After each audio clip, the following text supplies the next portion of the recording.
Hello and welcome to my world. I am, of course, Fred Kasdan. As you know, 7 nights a week I stream live over on Twitch playing a variety of video games. The link to my Twitch channel, of course, can be found in the description below. Now, here in 2020, we are definitely living in unique times with the coronavirus COVID-19 pandemic and how it's definitely affecting things all over the place.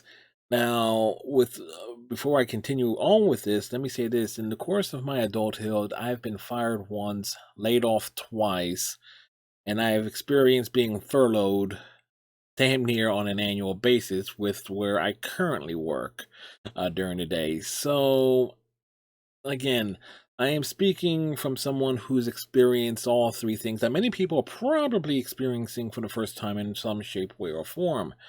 I've dealt with unemployment. I know basically became very familiar with how that works in terms of times of need when, unfortunate circumstances happen. So my heart goes out to everyone who is not familiar with having to go this route to try and hope to be able to keep everything together and up and running. Now, at the same time, I could not care less that the WWE released a bunch of wrestlers this week. Uh, I don't care if there was some super PAC involving Linda McMahon changing hands, or that the governor of like money changing hands with the super PAC over Linda McMahon, or that the governor of Florida, for whatever reason, chose to name the WWE as being an essential company that needs to keep their operations going.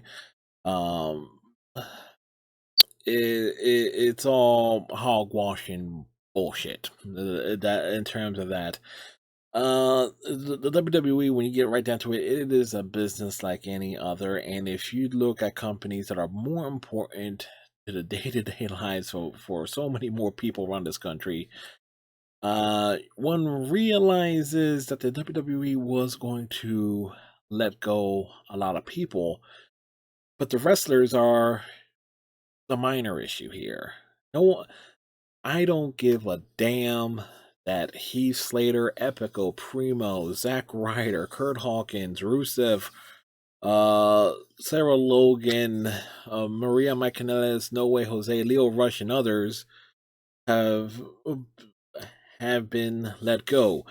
From a wrestling fan's point of view, most of those people that I just mentioned probably should have been let go a few years ago, to pursue their ventures elsewhere, to try and reinvent themselves, learn a new hold, and so forth. Most of those folks have been irrelevant. Heck, Mike Kanellis, there were rumors that he was looking to get his release. A matter of fact, they say he asked for his release earlier this year or late last year. Luke Gallows and Carl Anderson, well, there was speculation that, no speculation, that they were looking to get out of their contracts, and because of how they were being utilized, and it wasn't, and they, it's because they were unhappy with how things were going for their careers and so forth. So, okay, no, no real issue there. In terms of okay, so they're let go. What about the producers, the the coaches, the agents, and so forth? Well, most of them have been there for a long enough period of time, or have been in wrestling long enough where they've had things saved up and alternate lines of work and things of that nature, where it doesn't quite spark an interest and is like our concern there. I mean, with there's probably a good chance that Fit Finley was probably more than saved up enough for his retirement and so forth. I get it; the business is very important to these guys, but at the same time, big deal, no loss there. These guys were making probably six figures a year.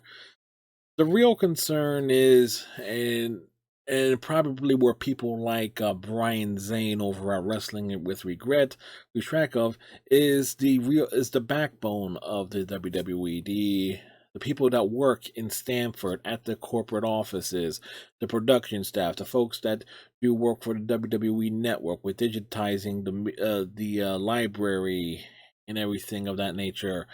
Everyone who works in, a matter of fact, I know they have one, the WWE's customer service call center or their fulfillment office in the warehouse for merchandise. If you ever ordered from WWE.com, guess where a lot of that merchandise is coming from? It's coming from Connecticut, not from Dallas, Texas, or something like if you ordered it through Amazon. So that is the real concern and issue here, as far as I'm concerned. The backbone, the people who work there, and it's like these are people who were probably hoping that WWE didn't have to do what they need to do because they laid off apparently about half or furloughed 40% of their staff that works that is beyond the wrestling ring. So it should be an eye opener, but for the folks again like Ryan Zane, apparently that slips their mind, and what really irks me is that you have folks like Zane saying that they're not gonna. They really thought hard about not watching and reviewing and commenting on WWE programming over this whole situation, and they quote unquote allegedly talk with other folks about it over what they should do. And you know what? Considering that clown has has made a pretty damn good living off of using WWE footage and commenting on WWE media and so forth. Over the years, it's like his opinions and point of view is damn near invalid in this case and situation. I mean, his livelihood is not affected by it unless the WWE chooses to close up shop. Then he got nothing but archive footage to talk about, nothing new and exciting to talk about each and every week.